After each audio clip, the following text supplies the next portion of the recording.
Nasıl methetmeyim böyle güzeli,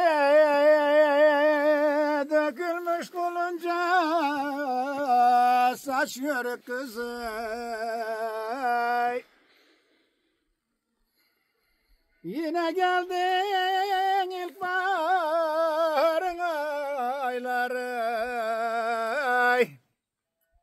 koyunu kozu da seçiyor kızı.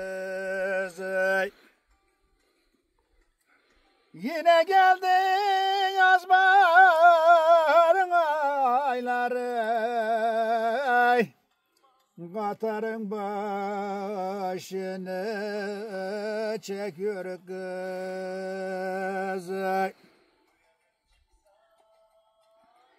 Aşiretler göçün çekti yaylaya, çarpılma tapanda garip köylüye.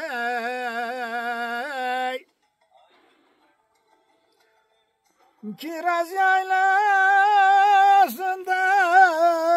sayın beyliye, varınca bir ayran içiyor kızı. Kiraz yaylasında sayın beyliye, varınca bir ayran içiyor kızı. Hey, hey. Elinde kirmen olakları sürersin, obrun başına çadır kurarsın.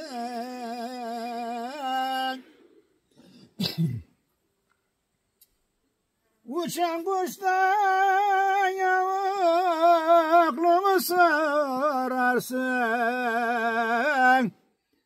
Oradan el Erciyes'e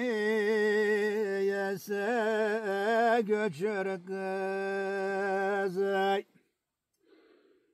Uçan kuştan yavukluğu sorarsın.